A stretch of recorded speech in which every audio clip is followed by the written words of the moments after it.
11 మంది 15 మంది దాకా అనుచరులు వచ్చి ఆయన మీద దాడి చేశారు.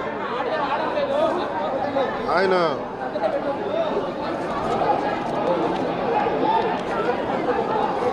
ఇది నాకు నిన్న ఈవినింగ్ ఒక 7 గంటలకు తెలిసింది. 7 గంటలకు తెలిసినప్పుడు నేను వెంటనే నన్ను అడిగింది అంటే ప్రెస్ స్టేట్మెంట్ ఇచ్చేయండి ఇలా కట్టిన అంటే నేను చెప్పాను ఇది దాదాపు 640 పైసలకు మండలాలు మనే. ఎంపీడీఓ అంటే నథింగ్ బట్ ఆయన మండలికి ఆయన కలెక్టర్ స్థాయి వ్యక్తి. అలాంటి మండలానికి సంబంధించి మొత్తం ఆయన ఇన్ఛార్జ్ దాన్ని డెవలప్మెంటల్ ఆఫీసర్ ఆయన. అలాంటి వ్యక్తి మీద రూమ్ని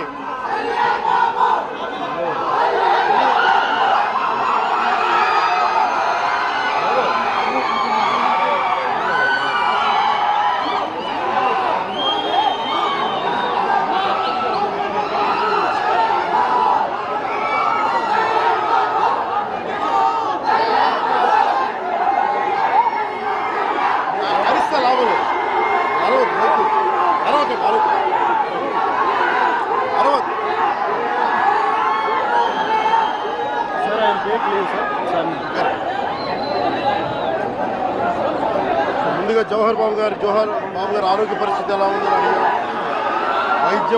వైద్యం సరైన వైద్య విధానాలు జరుగుతున్నాయి లేదని దాని గురించి మాట్లాడాం. అలాగే నేను ఇక్కడికి ప్రత్యేకించి ఎందుకు పరామర్శించి రావడానికి ఎందుకు అనుకున్నామంటే ఇది ఒక్కరి మీద జరగల, రాష్ట్ర యంత్రాంగం మీద దాడిగా చూస్తున్నాం. దీన్ని వైసీపీ నాయకులకి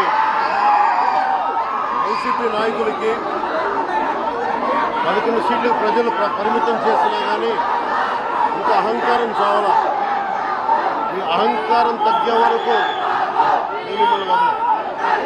మీరు ఇష్టానికి మాట్లాడిన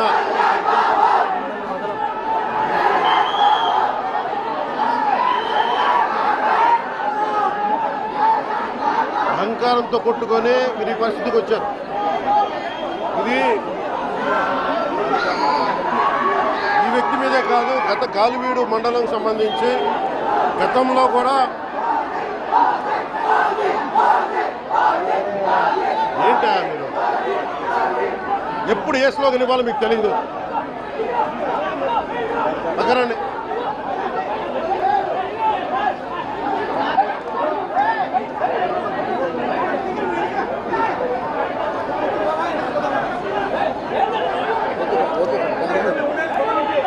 జల్లా సుదర్శన్ రెడ్డి గారు అనే వ్యక్తి ఈరోజు జవహర్ బాబు గారి మీద దాడి చేయడం కాదు, ఇతనికి దాడి చేయడం అనేది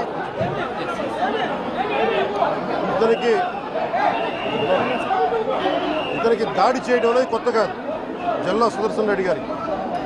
గతంలో కూడా ఈయన ఇదే ఎంపీడీఓలో ప్రతాప్ గారి మీద దాడి చేశారు, శేఖర్ నాయక్ గారి మీద దాడి చేశారు, అలాగే శ్రీనివాసులు రెడ్డి గారి మీద దాడి చేశారు. ఇది వీళ్ళ రాజ్యాలు అనుకుంటా ఉన్నారు. ఇష్టానికి మేము చేసుకోవచ్చు.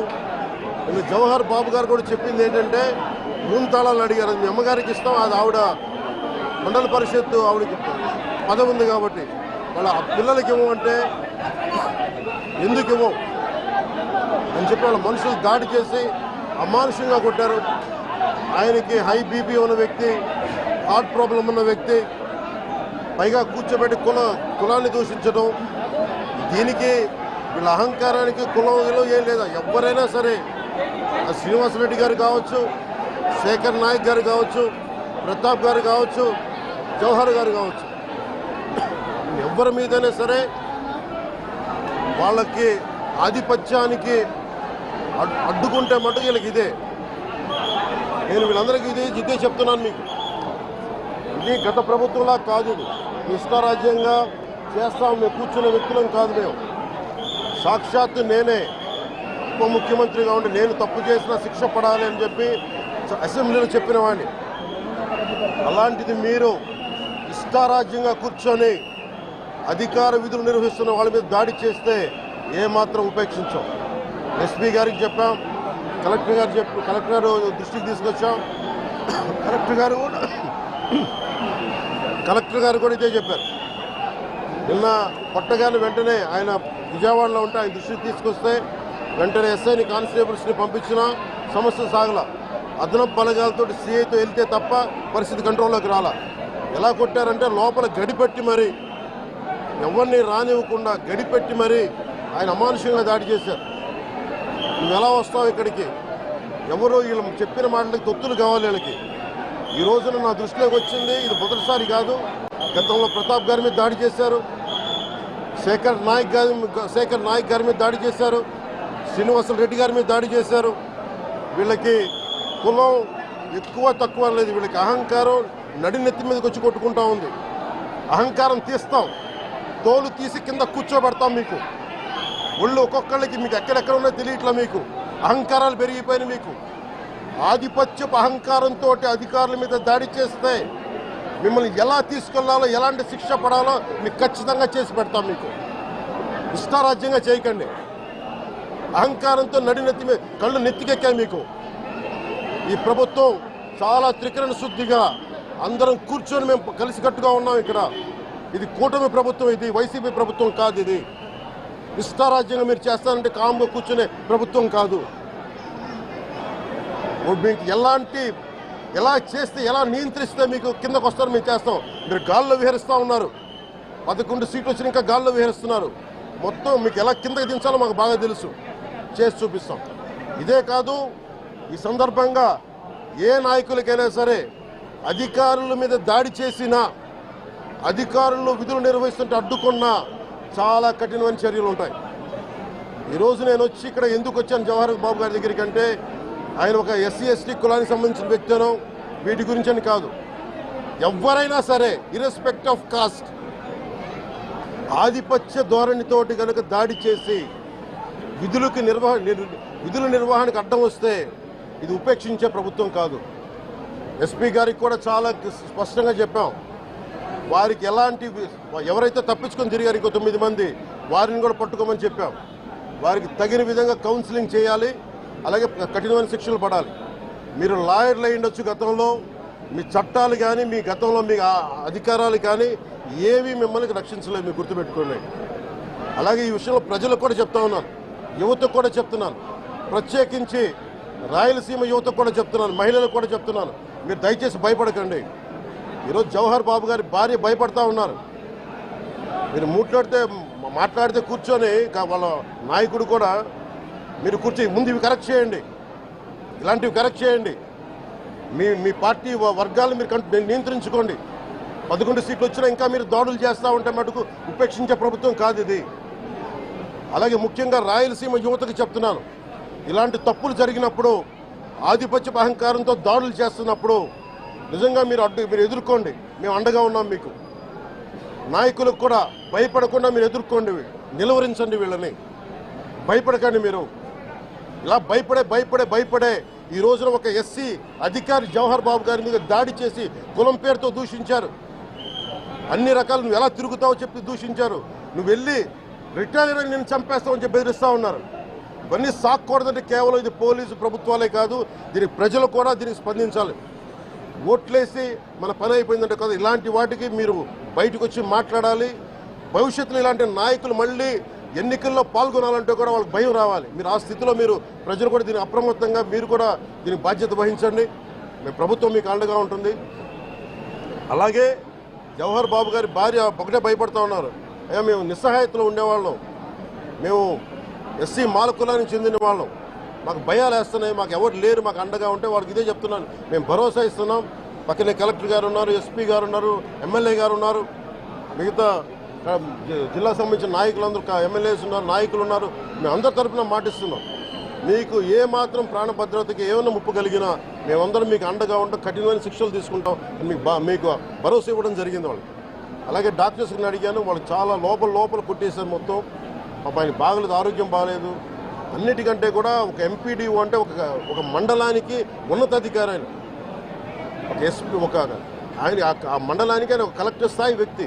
అలాంటి వ్యక్తిని కూర్చొని దుర్భాషలాడుతూ, బూతులు తిడుతూ, కులం పేరు మీద దూషిస్తూ ఇది కూర్చోబెట్టి ఇది ఒక పరిపాటి అయిపోయింది. ఇది ఇక్కడితో ఆగాలి. ముఖ్యంగా రాయలసీమ ఎక్కడైతే ఉందో మీకు ఇలాంటి ఆధిపత్యపు ధోరణి ఉందో దీన్ని అందరూ సమిష్టిగా ఎదురు తిరగాలని మనస్ఫూర్తిగా నేను ఆకాంక్షిస్తున్నాను. మీరు కూడా పాల్పంచుకోమని కోరుకున్నా. అలాగే చాలా స్పష్టమైన ఆదేశాలు ఇచ్చాం. పోలీసు ఉన్నతాధికారులకు కానీ కలెక్టర్ గారికి కానీ ఎమ్మెల్యే గారికి మొత్తం అందరం కూడా సమిష్టిగా ఒకటే నిర్ణయం తీసుకుని ఇలాంటి భవిష్యత్తులో రాకుండా పునరావృతం కాకుండా ఉండాలని మనస్ఫూర్తిగా మేమందరం నిలబడి ఉన్న ఈ మాట మీద. అందుకని తెలియజేసుకుంటూ ఇప్పుడు గాలివీడు మండలంకి వెళ్ళి ఎలా జరిగింది వీటి మీద నేను అక్కడ మాట్లాడుతూ ఉన్నాను. అది కూడా కలెక్టర్ నా దృష్టికి తీసుకొచ్చారు ఇందాక దారిలో. నాగేంద్ర అనే ఒక రైతు దాదాపు 3 ఆయన కుటుంబ సభ్యులు బిడ్డలతో సహా భార్యను కూడా ఒక్క నిమిషం సంబంధం ఇది నా దృష్టికి దిగని చెప్పారు నాకు. ఇది 2 అంశాలుగా మేము చర్చిస్తున్నాం. దాని ఇన్వెస్టిగేషన్ జరుగుతూ ఉంది. ఒకటి, అంతకు ముందు రోజే మ్యూటేషన్ మీద మేము తిరిగి ఆయన పొలం ఆయనకు వచ్చేస్తుంది, ఆయన ఎవరి దగ్గర అప్పు తీసుకున్నారంట. ఆ సదరు వ్యక్తి దగ్గర తిరిగి ఆయన మీద రాయించుకోవడానికి ఆయన మ్యూటేషన్ కూడా జరిగింది. అంటే దాని అర్థం ఏంటంటే అప్పు తీర్చడానికి సంసిద్ధంగా ఉన్నారు, ఆయన దగ్గర డబ్బులు ఉన్నాయని అర్థం. ఈ పరిస్థితి ఆయన చీనీ తోటలోనే ఉరి తీసుకున్నారని చెప్పారు. చీనీ తోట కూడా కాపుకి వచ్చింది. అలాగే కొర్రల పంట వేశారు. ఆ కొర్రల పంట కూడా మొన్న హార్వెస్ట్ అయింది, దాన్ని కూడా దిగుబడి వచ్చింది, దాన్ని కూడా అమ్మేశారు. మరి ఇలాంటి పరిస్థితులు ఎందుకు జరిగిందనేది మన కలెక్టర్ ఇందాక చెప్తా ఉన్నాం, శ్రీధర్ గారు చెప్తా ఉన్నాం. ఇది చాలా బాధాకరం అనిపించింది. వారికి మనస్ఫూర్తిగా నేను నా గుండె లోపల నుంచి నేను సానుభూతిని తెలియజేస్తున్నాను, ప్రగాఢ సానుభూతిని. అది ఏ పరిస్థితుల్లో జరిగిందనేది సంపూర్ణమైన నివేదిక వచ్చాక దీని మీద సరైన యాక్షన్ తీసుకుంటాం. ఒకవేళ నిజంగా అప్పులు బాధ భరించలేక చనిపోయారా, అలాగే లేదంటే ఎవరన్నా బలవంతంగా ఇబ్బంది పెట్టి చచ్చిపోయేలా చేశారు, ఈ కోణంలో కూడా మనకి ఇన్వెస్టిగేషన్ జరుగుతూ ఉంది. దీని మీద వచ్చాక దీని మీద ఖచ్చితంగా స్పందిస్తాం. ప్రధాన సమస్య ఉంది సార్. అటవీ శాఖ ఆధ్వర్యంలో farm to charcoals farm to permit ఇస్తారు సార్. ఎక్కువగా ఇక్కడ రిజర్వ్ కన్వర్షన్ ఎక్కువ సార్, ఫారెస్ట్ రిజర్వ్ కన్వర్షన్ ఎక్కువ. దాంతో ఈ ఫార్మ్ టు పర్మిట్ అన్ని అడుగులు నడిపేస్తున్నారు. చాలా బాధాకరమైన అంశం సార్. ఇక్కడ పర్యావరణం చాలా గందరగోళంగా తయారైంది. ఇక్కడ ఏ ప్రాంతం ఉండేది? మొత్తం అంతా ఉంది సార్. మొత్తం ఉమ్మడి కడప జిల్లాలో ఎక్కువ 10,000 ఉంది, దీమటం ఉంది. నేను అతి కొద్ది రోజుల్లోనే కలెక్టర్ చేసి దీన్ని ఒకసారి రివ్యూ పెట్టండి. ఫారెస్ట్ డిపార్ట్మెంట్ కూడా ఒకసారి నేను అన్ని ఫేక్ చార్కోల్ దీని మీద మేము ఖచ్చితంగా నేను పెట్టండి. అంటే పర్సనల్ రివ్యూ ఇక్కడికి వచ్చి మేము రివ్యూ చేస్తాం.